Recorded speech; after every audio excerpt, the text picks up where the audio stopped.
얼마 전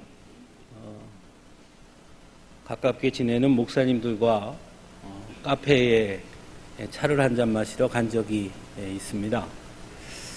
목사님과 차를 마시고 있는데 한 대여섯 명의 젊은이들이 이 카페에 들어서는 것을 보았습니다.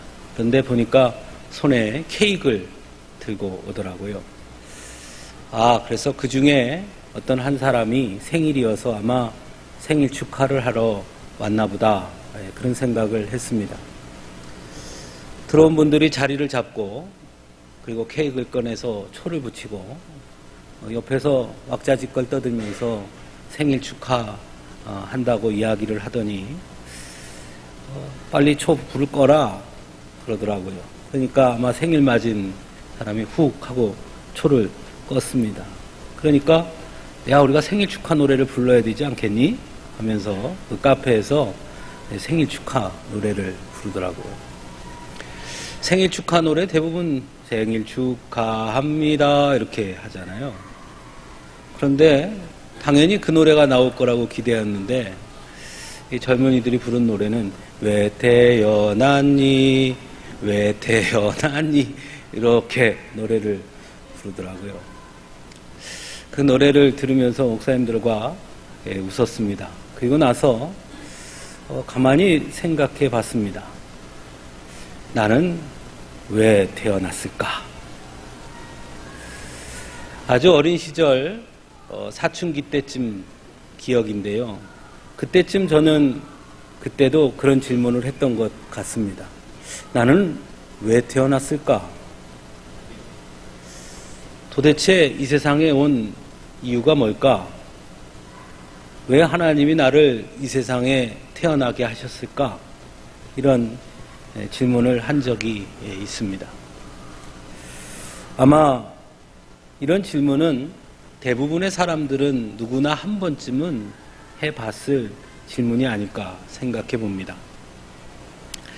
한때 이 베스트셀러였던 그리고 여전히 베스트셀러 중에 하나인 리고렌 목사님이 쓰신 목적이 이끄는 삶이라는 책이 있습니다. 아마 우리 성도님들 중에도 그 책을 보신 분들이 꽤 있을 줄 압니다만은 그 리고렌 목사님이 쓴 그 책에 의하면 사람이 이 세상에 태어난 것은 하나님께서 우리를 이 세상에 보내신 것은 그 나름의 목적이 있다라는 겁니다.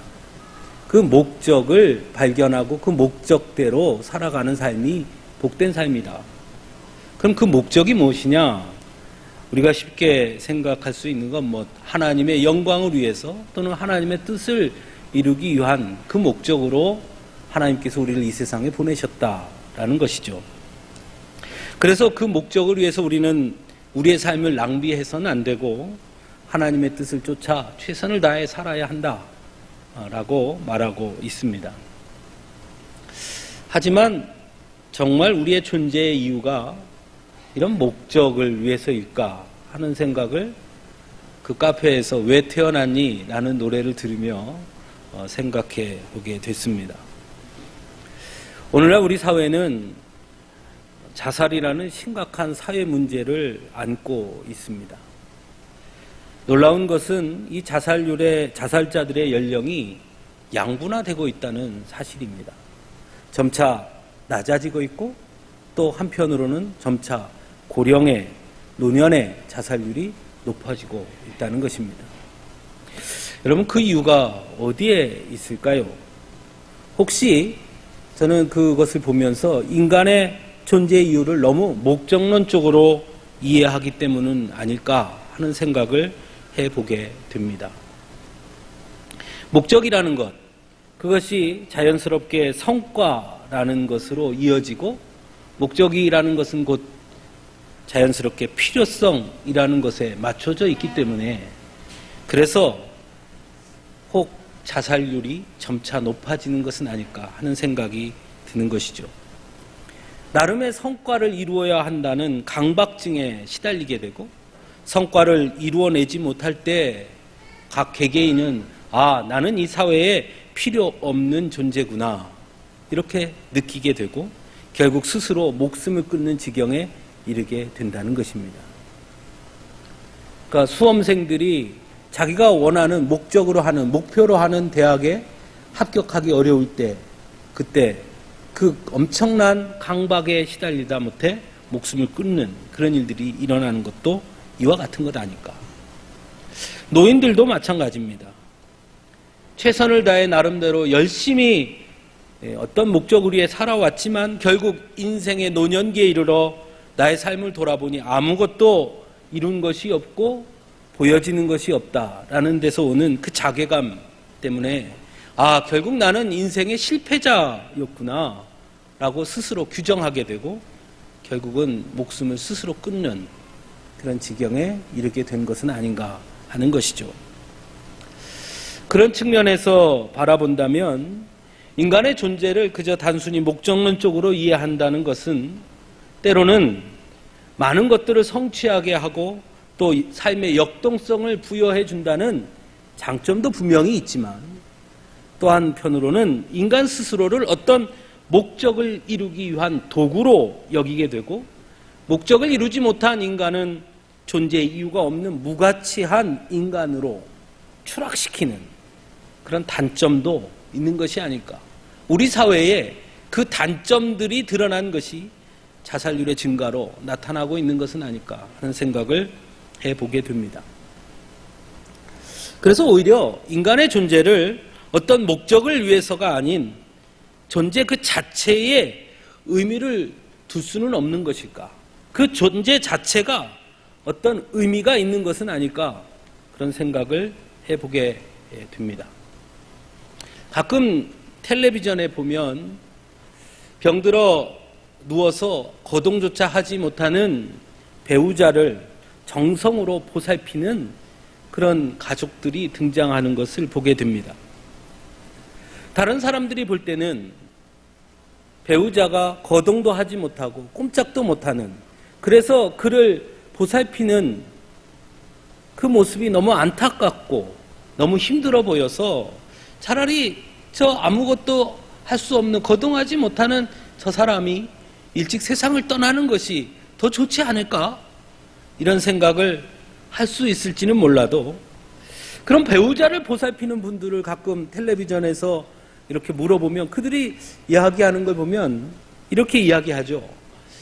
저는 제 아내가 또는 제 남편이 아무것도 하지 못하고 저렇게 누워서 눈만 깜빡깜빡 하고 있지만 그러나 그저 곁에 살아있어 주는 것만으로도 저는 감사합니다. 그러니 될 수 있는 한 오랫동안 같이 살았으면 좋겠습니다. 이렇게 이야기하는 것을 들어본 적이 있습니다. 즉 존재한다는 것 그 자체가 내게는 너무나 큰 힘이 되고 의미가 된다라고 말하는 것이죠. 어떤 목적을 이루거나 어떤 성과를 이루지는 못하지만 그러나 아내가 존재하고 있다는 것, 남편이 존재하고 있다는 것 자체만으로 내게 큰 의미가 된다라는 것이죠. 이런 걸 보면 인간의 존재를 무조건 목적론적으로만 이해할 수 없는 부분이 분명히 있는 것이 아닐까 하는 생각을 해보게 됩니다. 우리가 오늘 살펴본 본문은 예수님이 이 땅에 오심에 대한 이야기를 증거하고 있습니다. 예수님이 왜 이 땅에 오셨을까요? 아마 그 이유를 물으면 쉽게 아주 빠르게 대답할 수 있을 겁니다. 왜 오셨습니까? 우리를 구원하기 위해서 오셨지요. 우리를 구원하시기 위해 오셨다. 즉 우리를 구원하시기 위한 목적으로 예수님이 이 땅에 오셨다라는 것입니다. 그런데 정말 예수님이 이 땅에 오신 이유가 단순히 우리를 이 세상에서, 이 죄에서 이 세상에 있는 우리들을 구원하시기 위한 목적 때문이었느냐? 과연 그랬을까요? 만일 그렇다고 한다면 굳이 인간으로 태어나실 이유가 있었을까요? 만일 우리를 구원하시기 위한 목적을 이루기 위함이었다면 3년의 공생의 기간은 왜 필요한 것이었을까요? 그런 질문을 해보게 됩니다. 그런 면에서 오늘 본문은 예수님이 이 땅에 오신 그 목적에 초점을 맞추고 있지 않습니다. 오히려 예수님께서 이 땅에, 이 세상에 인간으로 오신 그 의미가 무엇인지를 우리에게 전하고 있습니다. 먼저 우리가 읽은 본문의 시작은 이렇게 시작하죠. 예수 그리스도의 나심은 이러하니라 라는 말로 시작합니다. 저는 이 본문을 보면서 이 마태복음의 저자인 마태가 의도적으로 예수 그리스도라는 말을 사용한 것 같다 하는 생각이 듭니다. 왜냐하면 예수의 나심은 이러하니라, 그것은 매우 당연한 것이죠. 왜? 예수는 사람이니까요. 사람은 태어나는 것이 당연한 것입니다. 그러니까 예수의 나심은 이러하니라, 아무 문제가 없습니다. 근데 문제는 그리스도는 다르지요. 그리스도는 곧 예수님의 신성을 의미하는 것입니다. 신은 태어나는 것이 아니라 신은 나타나는 것이죠. 그런데 그리스도가 나셨다라고 증거하고 있는 것이죠. 단순히 인간을 구원하기 위한 목적이었다면 사실 태어날 이유가 없을 수도 있을 것입니다. 그럼에도 불구하고 예수 그리스도가 나셨다, 즉 신이 인간으로 태어났다 하는 데에는 분명한 의미가 있다라는 것입니다. 마태는 바로 그것을 우리에게 전하고자 했다는 것입니다. 그렇다면 그 의미가 무엇일까? 우리가 하나하나 한번 찾아볼 필요가 있지요. 또 오늘 본문에 드러난 것을 가만히 들여다보면 예수 그리스도의 나심은 정상적이지 않았음을 알 수 있습니다. 약혼하고 동거하기 전에 잉태되었습니다. 그것은 그 당시에는 매우 부정한 일이었습니다. 물론 지금도 마찬가지죠. 그때는 더 그랬겠지요. 물론 성경은 그 이후에 성령으로 잉태되었다라고 말씀하지만 그건 쉽게 보통의 사람들이 이해할 수 있는 일은 아니었기에 아마 마리아의 정혼자인 요셉은 매우 충격적인 일로 받아들였을 것입니다. 요셉에게는 두 가지 선택이 있었겠지요. 하나는 마리아의 부정을 드러내는 것입니다. 저 여자가 나랑 아직 결혼도 하지 않았는데 아이를 가졌습니다 하고 부정을 드러내는 것입니다. 그러면 자연스럽게 파혼이 될 것이고 아마 마리아는 돌에 맞아 죽게 될 것입니다. 또 다른 하나는 비밀로 붙이고 그냥 조용히 정리하는 것입니다. 그런데 오늘 본문에는 그 앞에 이 말을 하나 붙입니다. 그는 의로운 사람이었다. 그는 의로운 사람이었다. 그래서 그는 드러내지 않고 가만히 끊고자 했다. 우리는 이 본문을 그냥 자연스럽게 이해하지요. 그런데 여러분, 이것이 의로운 사람의 행동입니까?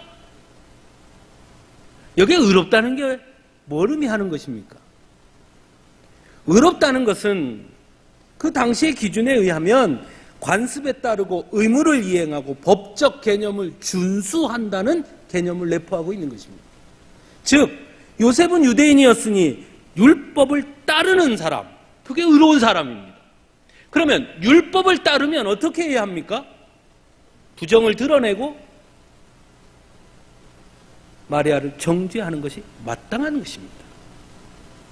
그러므로 그의 행동은 인간적으로는 충분히 이해하고 선한 행동일지 모르지만 의로운 행위라고 볼 수는 없는 것입니다.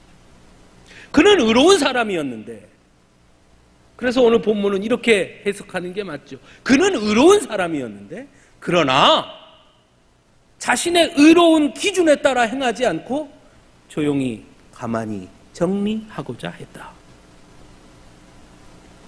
그래서 고민한 것이죠. 그때 주의 사자가 요셉에게 나타나죠. 그리고는 이야기합니다. 마리아에게 잉태된 것은 성령으로 된 것이다. 그리고 아들을 낳을 것인데 이름을 예수라 하라. 이는 그가 자기 백성을 그들의 죄에서 구원할 자이심이라 하고 요셉에게 말해줍니다. 그리고 본문에 보면 요셉은 잠에서 깨어 일어나 주의 사자의 분부대로 즉각 행합니다. 다시 질문해 봅시다. 왜 예수님은 이런 방식으로 이 땅에 오셔야 했을까요? 그 의미가 무엇일까요? 왜 꼭 이런 방식이 필요한 것이었을까요?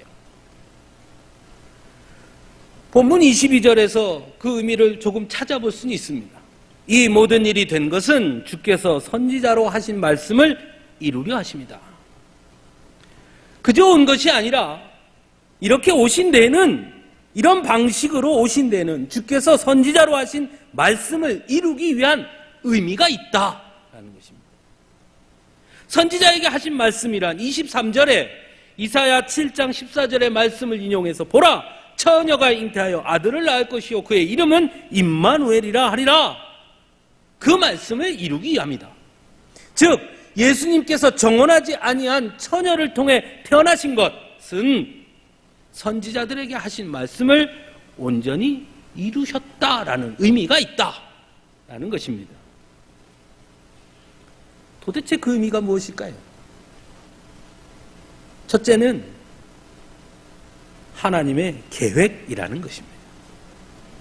예수님이 이 땅에 오신 것은 갑자기 또는 우연히 일어난 사건이 아닌 철저한 하나님의 계획 안에서 이루어진 일이다라는 것입니다. 그것도 아주 오랫동안 이어진 하나님의 계획이었다라는 것이죠. 비록 인간은 그 약속을 잊었을지라도 하나님은 그 약속을 기억하고 계셨고 그 계획을 완전하게 이루시는 분이다라는 것을 드러낸다는 것입니다. 그것보다 더 중요한 건 바로 그 계획의 주도자는 하나님이셨지만 그 계획의 이유는 철저하게 인간이었다라는 것입니다. 인간을 위해. 그러므로 예수님께서 동정녀 마리아의 몸을 통해 이 땅에 태어나셨다는 그 의미는 곧 하나님께서 인간을 위해 계획하시고 그 계획을 이루어 주시는 분이심을 드러내는 의미가 있다라는 것입니다. 두 번째, 요셉의 역할을 통해 깨달을 수 있습니다.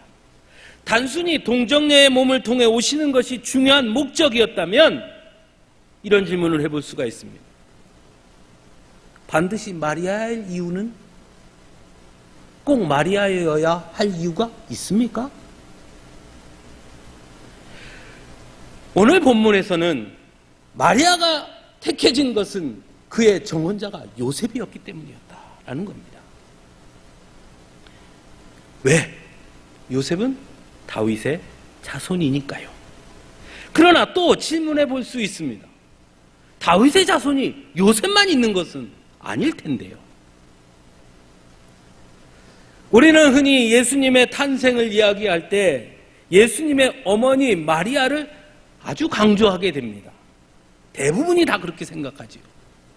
그런데 마태복음에는 이상하리만큼 오늘 본문에서 보는 것처럼 마리아보다 그의 정혼자 요셉을 강조하고 있습니다. 더욱이 마리아가 예수님을 잉태한 것에 대해서도 본문 18절에서는 이렇게 증거합니다. 요셉과 약혼하고 동거하기 전.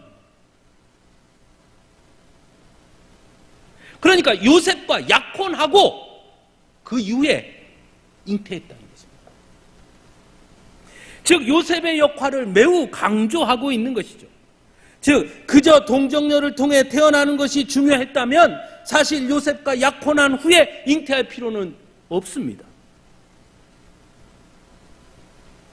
그 이유는 요셉이 다윗의 자손이었기 때문이다 라는 것입니다. 즉 요셉일 이유는 요셉이 다윗의 자손이었기 때문이다. 하지만 다윗의 자손이 요셉만 있는 것은 분명 아닐 것이고 그럼에도 불구하고 왜 요셉이었는가 질문하게 됩니다. 물론 그 비밀을 우리는 다 알 수가 없지요. 그걸 어찌 알겠습니까? 하나님의 계획을. 하지만 앞에서 조금 전에 제가 이야기한 것처럼 요셉은 의로운 사람이었으나 자신의 의를 내세우기보다 사람을 먼저 생각할 줄 아는 사람이었다라는 것입니다. 예수님이 이 땅에 오셨을 당시는 율법이 지배하는 사회였습니다. 예수님께서도 공생의 기간 동안 끊임없이 부딪혔던 건 역시 율법이었습니다. 바로 그러한 시대에 예수님께서 이 땅에 오실 때 요셉이라는 사람의 역할은 매우 중요했다는 것입니다. 예수님께서 이 땅에 오신 의미는 곧 율법보다 사람이 중요하다는 것을 요셉을 통해 보여주시기 위함이었다는 것입니다. 예수님께서 이 땅에 오신 이후 본문 21절에 그가 자기 백성을 그들의 죄에서 구원할 자이심이라 라는 말씀 역시 우리가 요셉을 생각해 보면 먼저는 이 세상의 모든 죄인들을 구원하기 위함이라는 큰 뜻이 있지만 조금 좁혀서 본다면 그들의 죄, 즉 율법이라는 틀로 죄인으로 규정된 자기 백성을 율법으로부터 해방시키기 위해 예수님께서 이 땅에 오셨다라는 말도 되는 것이죠.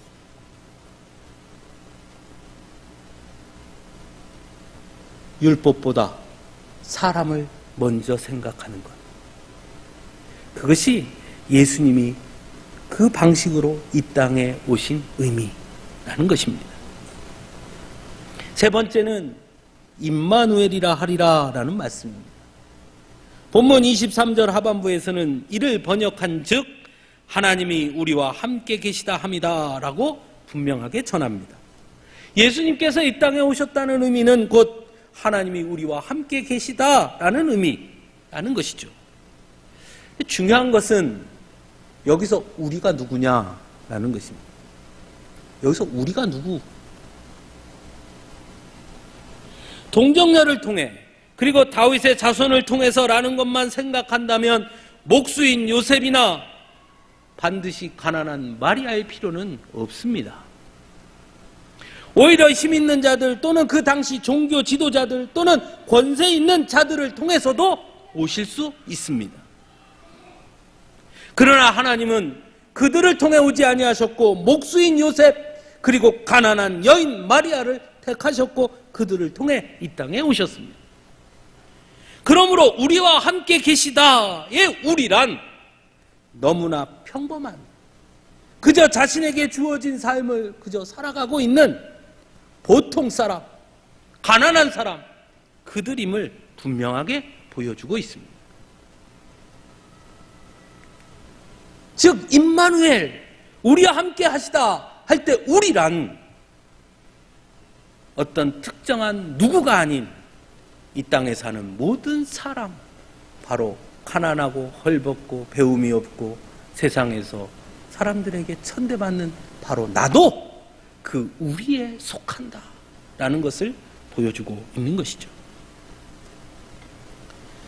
그러므로 이 땅의 모든 사람들은 하나님이 함께 하시는 사람들이고, 그러므로 이 땅의 모든 인생은 다 의미가 있는 인생이라는 것을 예수님 이 땅에 오심을 통해 보여주고 있다라는 것입니다.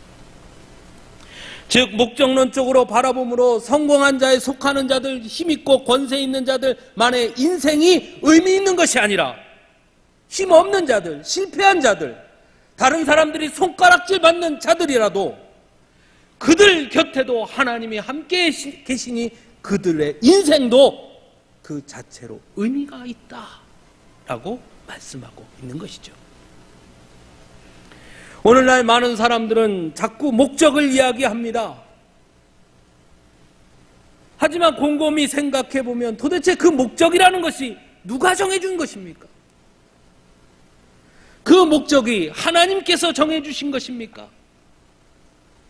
내 삶의 목적을 누가 주어졌는지 정해줬는지도 모르면서 그저 성공이라는 목적, 부유함이라는 목적을 향해 나아갑니다. 반드시 그렇게 해야 하는 것으로 생각합니다. 그래서 그 목적을 이루지 못한 인생은 실패한 인생이라고 규정합니다. 여러분, 가난한 삶은 가치가 없는 것입니까? 세상에서 실패한 인생은 살 가치가 없는 것입니까? 좋은 대학에 합격하지 못하면 고등학교 시절이 의미가 없는 것입니까? 취업하지 못하면 청년의 시절이 실패한 것입니까? 나이가 50, 60이 돼도 내 집 하나 갖지 못하면 그게 실패한 인생입니까? 그 살아온 인생은 의미가 없는 것입니까? 그 가치를 도대체 누가 정해주는 것입니까? 오늘 본문은 예수님께서 이 세상에 오신 의미를 우리에게 전하면서 분명하게 가르쳐 줍니다. 아니다. 너희 모두의 삶은 다 의미가 있다. 가치가 있다. 왜냐하면 예수님이 너희와 함께하기 위해 오셨으니까. 예수님께서 이 땅에 오신 것은 그저 구원하기 위한 목적을 이루기 위해서만이 아니라 바로 너희와 함께하기 위함이다. 그래서 공생의 기간 동안 가난한 자, 실패한 자, 세상의 낙오자들을 찾아 만나 주십니다. 그리고 그들에게 말씀합니다. 하나님은 그런 너와도 함께 계시다. 임마누엘 하나님을 기억해라. 그 하나만으로도 내 인생은 의미가 있다. 12해 동안이나 혈루병을 앓던 여인을 한번 생각해 보십시오. 세상의 기준으로 보면 저주받은 여인이고 하나님께 버림받은 여인입니다. 망한 인생이지요. 그런 여인을 예수님은 만나주시고 따라 안심하라. 내 믿음이 너를 구원하였다 말씀하십니다. 아니다. 네 인생도 의미가 있는 인생이다.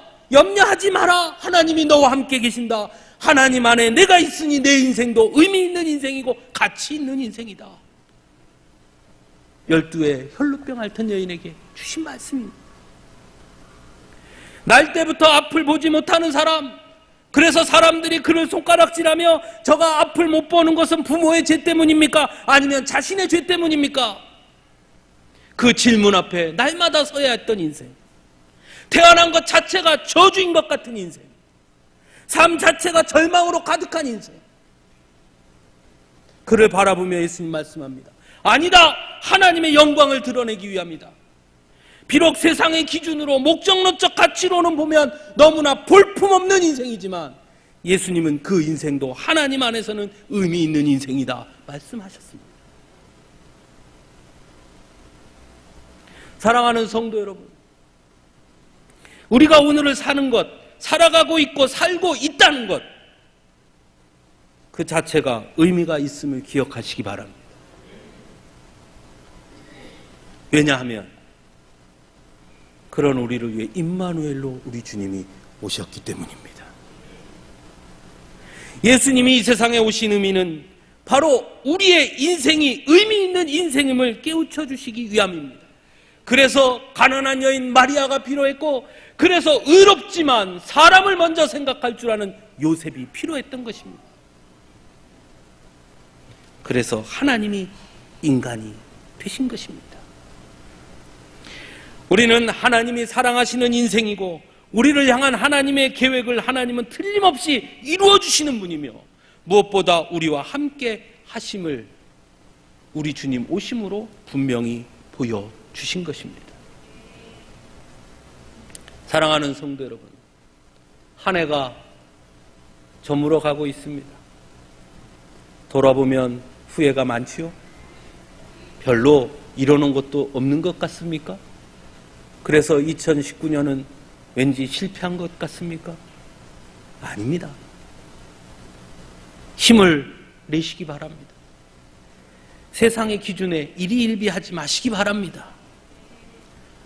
거꾸로 이 성탄을 맞이하며 목전에 둔 지금 나의 인생이 얼마나 가치 있는 인생인지, 나의 삶이 얼마나 의미 있는 삶인지 날마다 깨닫고 활기 있게 능동적으로 당당하게 나아갈 수 있기를 간절히 바랍니다.